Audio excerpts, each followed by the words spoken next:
차별하라 라는 제목으로 말씀을 나누겠습니다. 1997년입니다. 유명한 일화예요. 스티브 잡스가 자신을 쫓아냈던 애플에 다시 컴백하게 되죠. 다시 살려달라 부탁을 해서 그곳에 가게 됩니다. 그곳에 돌아갈 시점에 보니까 당시 애플의 주가가 $200가 넘었었거든요. 그런데 그 당시에는 $5 정도로 폭락한, 그러니까 망해가고 있는 그런 회사에 결국은 살리기 위해 가게 된 겁니다.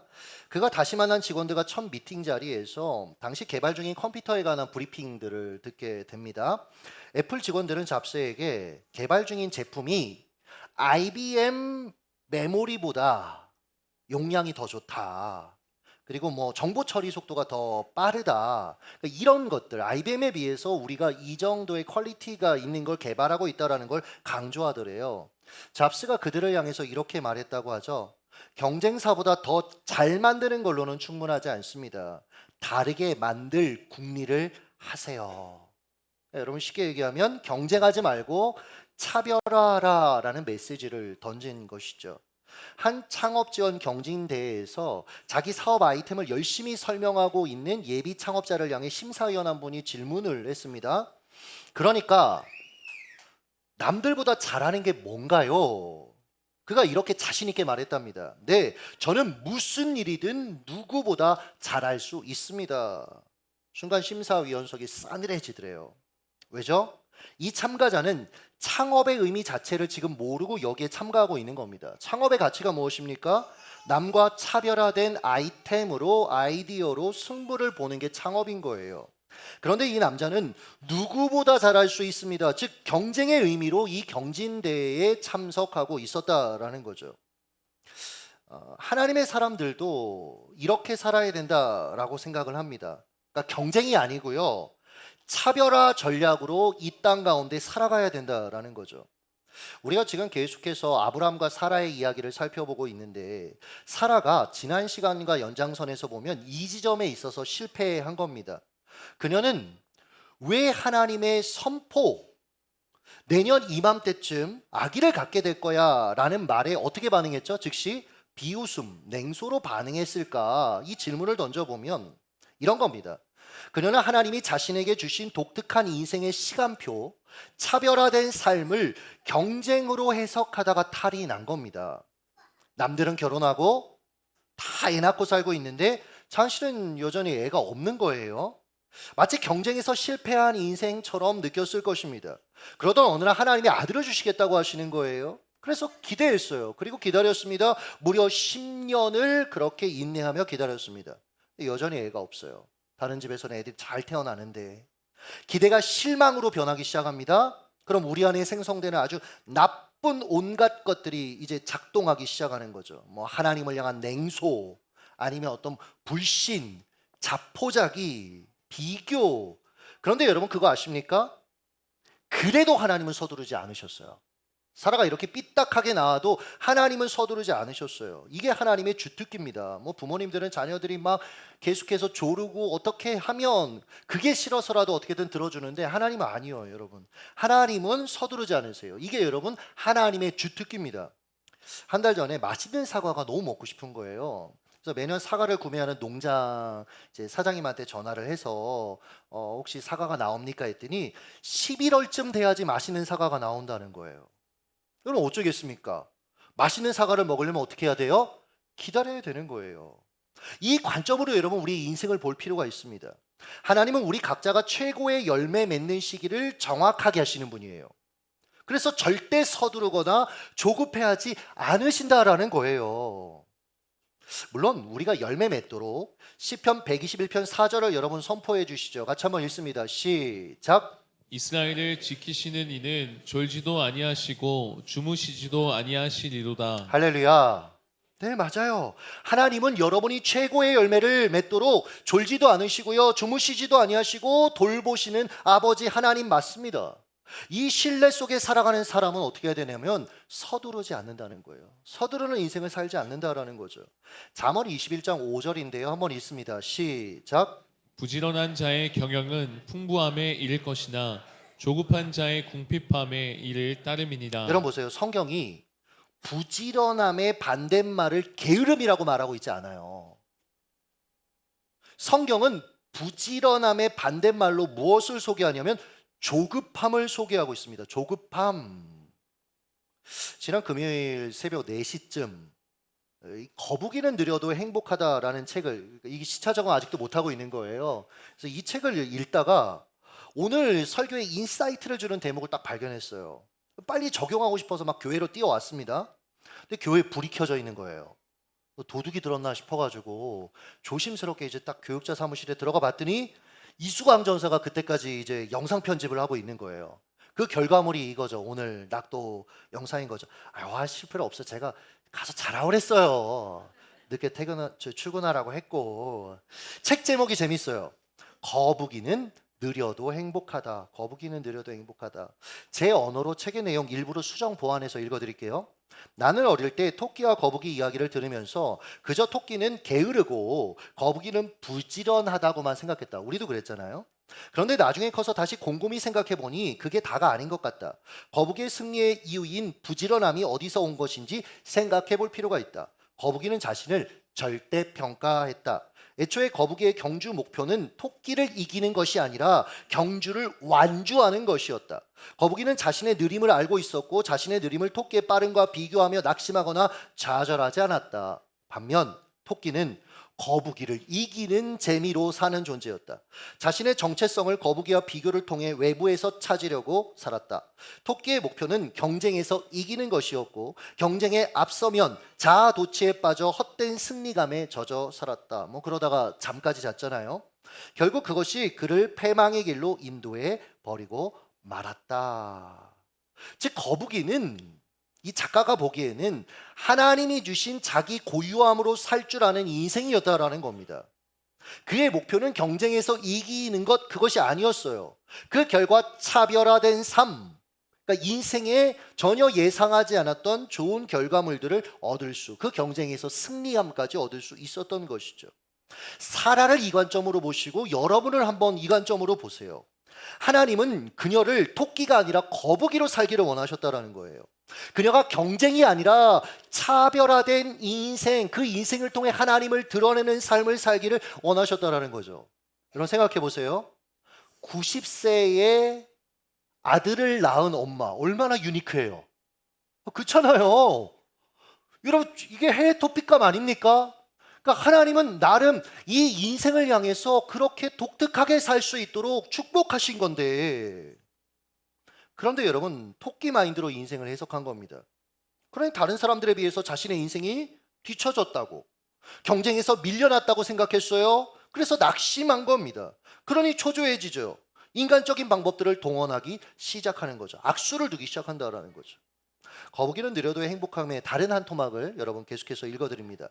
사람들은 빠른 사람을 칭찬한다. 영리하고 똑똑한 사람을 부러워하며 화려한 성공의 자리에 빨리 오른 사람에게 스포트라이트를 조명한다. 그리고 부모들은 자녀들에게 너도 커서 저런 사람이 되라고, 최고가 되라고, 1등이 되라고 이야기한다. 아이들은 자신도 모르게 남들과의 경쟁에서 이기기 위해 공부하고 남들보다 더 좋은 대학과 직장에 들어가서 사회적 안정을 빨리 이루는 것이 좋은 일이라고 여기며 아무 생각 없이 속도를 낸다. 그리고 부모들이 원하는 대학에 들어가서는 정작 자신의 진로에 대해 갈피를 잡지 못한다. 내가 그동안 왜 달려왔는지에 대한 회의감이 물밀듯이 밀려오고 앞으로 살아갈 날들이 까마득하게 여겨지면서 삶에 대한 두려움이 밀려든다. 결국 스스로 인생의 경주를 포기해버리는 젊은이들도 종종 본다. 여러분 이 시대는 자녀 잘 키우는 게 경쟁에서 뒤처지지 않게 키우는 거라고 착각하고 있어요. 그래서 어려서부터 여러분 조기 교육이라는 현장으로 경쟁의 대열에 아이들을 밀어넣고 있죠. 여러분들의 아이들이 배우고 싶은 걸 가르치는 건 문제가 안 돼요. 여러분 그건 좋은 겁니다. 부모가 해줄 수 있으면 너무 좋죠. 근데 여러분 그게 아니라 경쟁에서 살아남아야 되니까 지금부터 준비해야 된다라고 생각하며 밀어넣는 것, 우리가 좀 생각은 해봐야 되는 겁니다.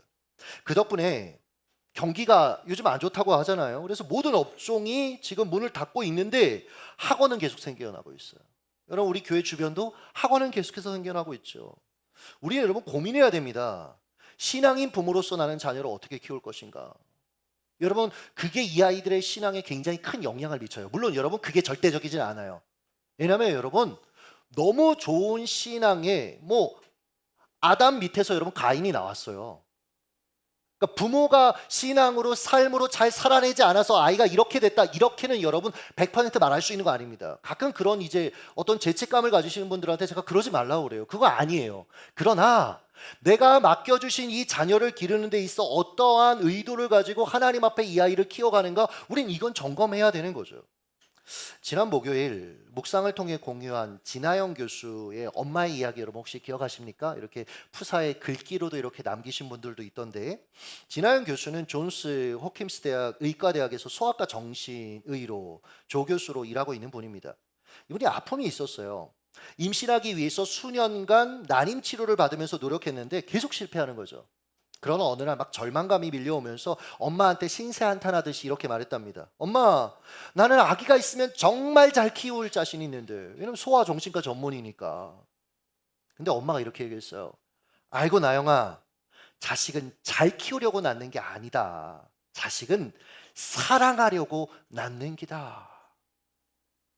여러분, 굉장히 울림이 되는 말 아닙니까? 이 시대의 문제를 아프게 꼬집는 말 아닙니까? 다 잘 키우려고 한단 말이에요. 그런데 정작 제일 중요한 걸 잊고 키운단 말이죠. 자식은 사랑하려고 낳는 거예요. 사랑으로 기르는 거라는 거죠. 이번 낙도 선교회에 청소년들이 함께 했잖아요. 너무 저는 감사했어요, 진짜로. 그 중에 한 친구가 그랬대요. 자신은 누군가에게도 도움을 줄 수 있는 존재라는 걸 이번에 깨달았다. 내가 누군가에게 도움이 되는 사람이라는 걸 이번에 알게 됐다. 이 아이가 이렇게 얘기했대요.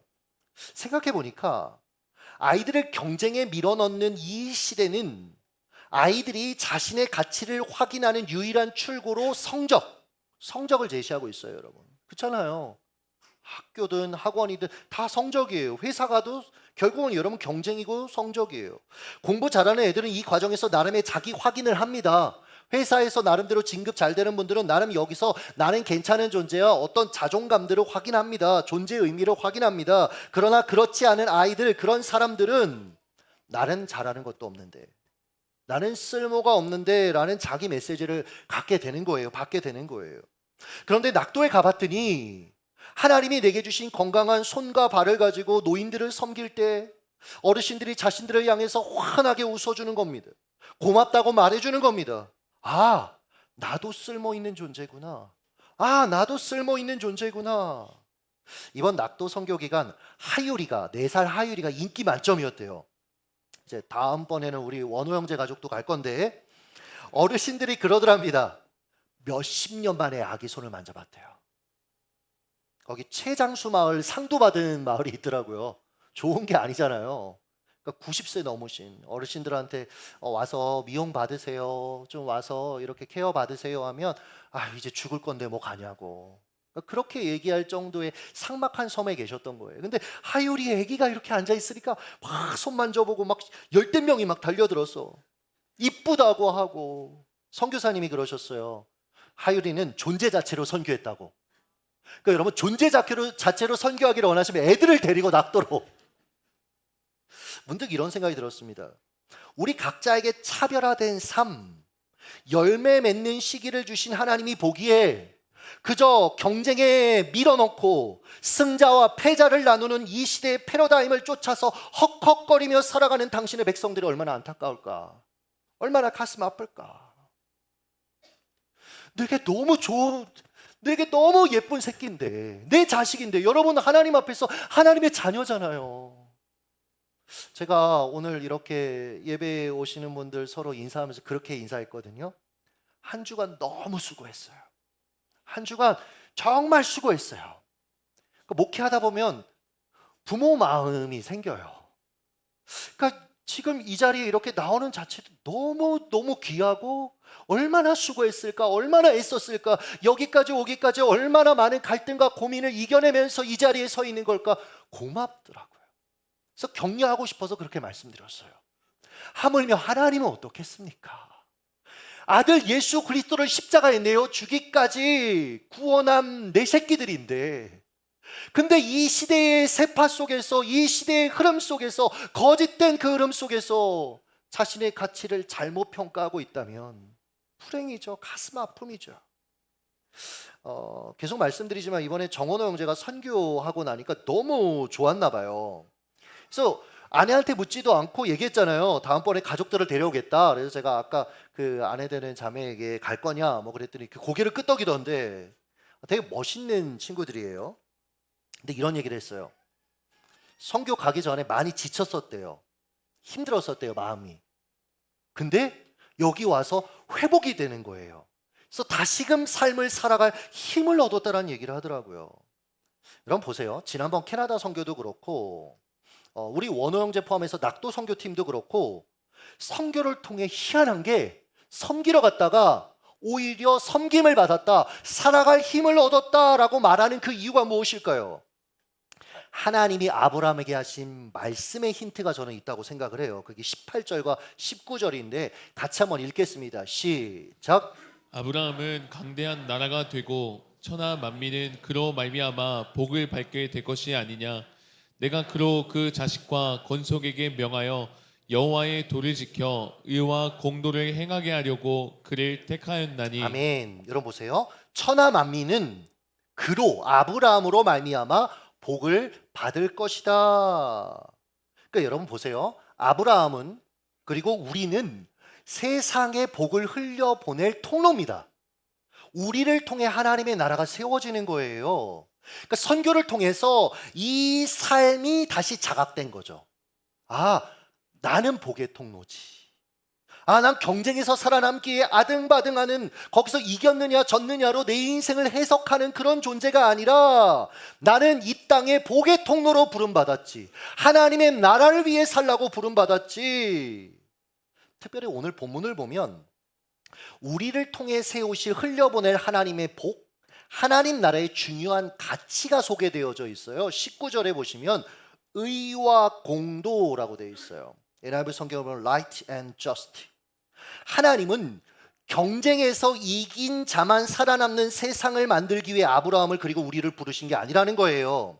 의와 공도의 가치가 구현된 그러한 나라, 세상과 차별된 나라를 세우시기 위해 저와 여러분을 부르셨다라는 거죠. 이것을 잘 이해했던 시편 기자 다윗이 이렇게 얘기했습니다. 시편 89편 14절로 의와 공의가 주의 보좌의 기초라, 인자함과 진실함이 주 앞에 있나이다. 하나님이 다윗의 나라도 이 의와 공도로 세워져야 된다 얘기하셨거든요. 다 찾아볼 수는 없지만 솔로몬의 나라도 그렇게 얘기하셨거든요. 그리고 이 비전이 결국 예수 그리스도를 통해 여러분 구현됩니다. 가능해졌고 결국 완성될 거예요. 예레미야 23장 5절 여러분이 읽어주시죠. 시작. 보라, 때가 이르리니 내가 다윗에게 한 의로운 가지를 일으킬 것이라. 그가 왕이 되어 지혜롭게 다스리며 세상에서 정의와 공의를 행할 것이며. 네, 다윗의 가지 예수 그리스도께서 이 땅에 오셔서 정의와 공의, NIV 성경을 보니까 just and right라고 똑같이 번역되어 있어요. 의와 공도의 나라를 세우실 것이다. 이게 여러분 사실 신학적으로 보면 굉장히 깊이 있고 이거 설명하는데도 사실 시간이 굉장히 걸리는데 제가 좀 스킵해서 설명을 드리는 거예요. 계속 따라와 보세요. 그렇다면 우리가 세워가야 될 의와 공도가 구현된 삶은 대체 어떤 걸까요? 여기에 대해서 정말 다양한 해석들이 있는데 저는 송기태 선교사님의 글이 개인적으로 굉장히 인상적이었어요. 읽어드리겠습니다. 의와 공도를 실천하는 삶은 예수께서 가르치고 행하신 십자가의 길을 선택하는 것을 의미합니다.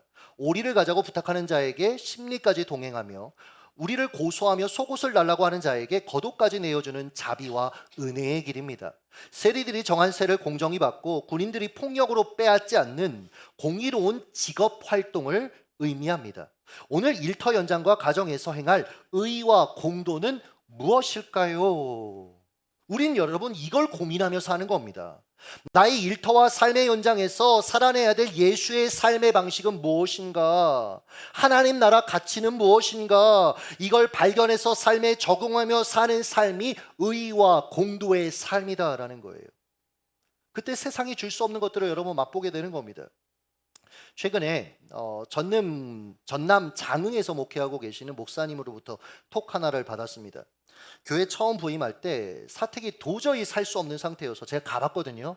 근데 정말 살 수 없어요. 리모델링 한 상태를 제가 봤는데 고개를 숙이고 들어가야 되고 바닥도 고르지 않아서 울퉁불퉁하고 이게 3천만 원 들여서 이렇게 고친 건가 싶을 정도로 정말 엉망이에요. 거주 여건이.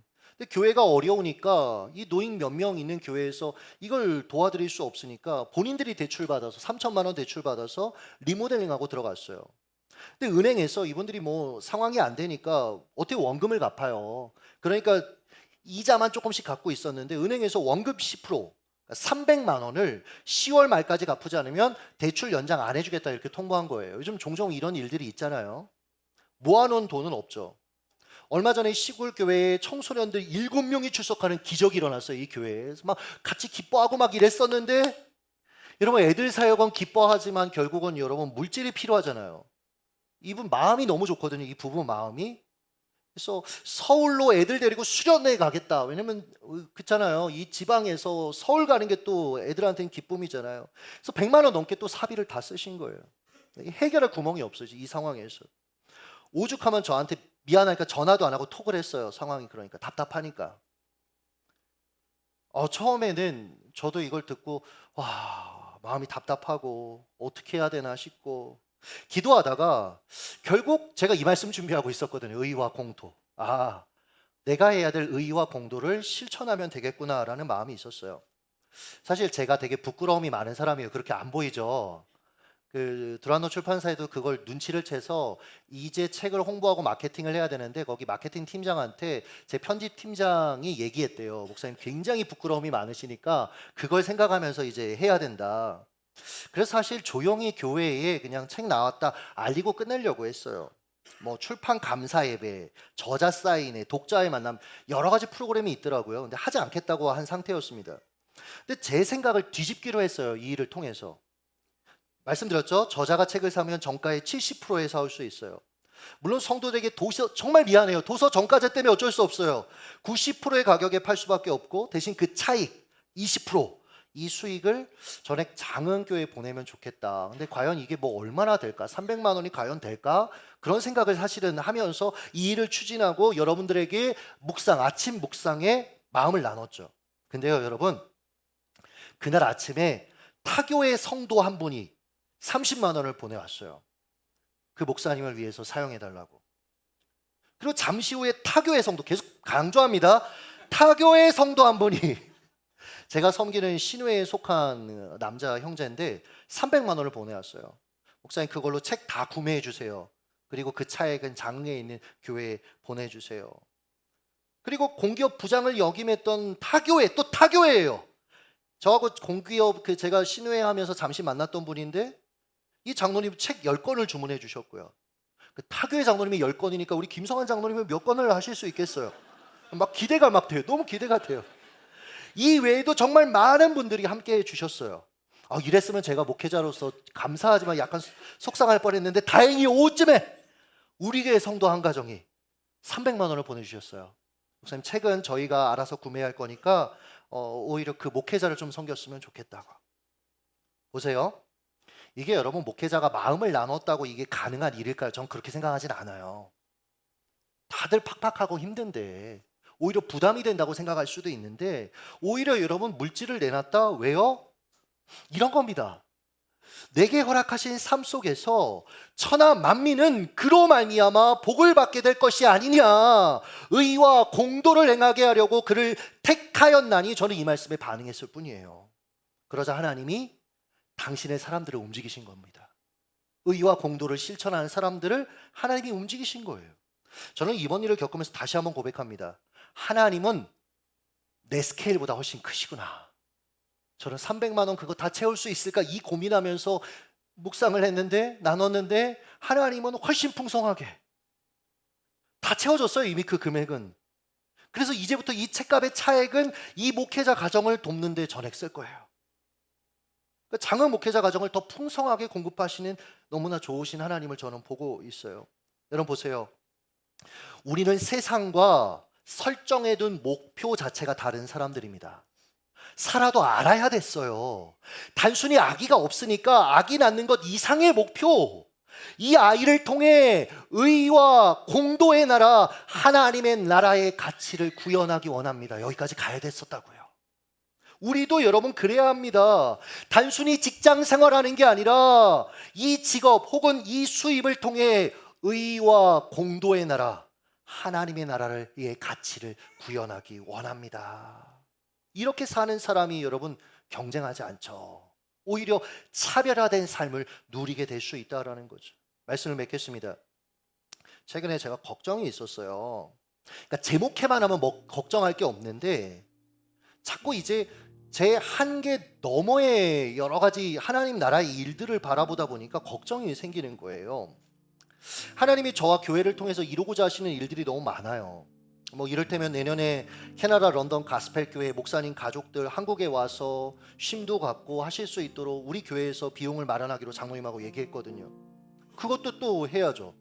섬 선교 목회자들 보니까 이분들 평생 섬에만 갇혀 있는데 좀 나오셔서 여행을 좀 다니게 해드려야 되겠다라는 마음도 또 있고. 근데 교회 재정이라는 건 항상 한정적이잖아요. 그러다 오늘 여러분들과 나눈 이 일들을 겪으면서 다시 성경을 읽는데 새로운 눈이 열리더라고요. 19절을 여러분 보세요. 하나님 이렇게 말씀하세요. 내가 이는 나 여호와가 아브라함에게 대하여 말한 일을 이루려 함이니라. 할렐루야. 이런 마음이 들더라고요. 하나님을 위한 삶은 하나님이 이루시지, 하나님이 채우시지. 그래서 그런 기도를 했어요. 하나님 주신 감동 제가 제한하지 않겠습니다. 하나님 쓰시기에 편한 사람으로 하나님 제가 살아가겠습니다. 여러분도 이처럼 살아가셨으면 좋겠어요. 여러분도 하나님 나라 위해서 여러분 그 복의 통로로 쓰임 받으셨으면 좋겠어요. 자원이 한정적이라고요? 아니요, 여러분 하나님의 것으로 채우실 것입니다. 하나님이 역사하실 것입니다. 승리하시길 예수님의 이름으로 축복합니다. 기도하겠습니다.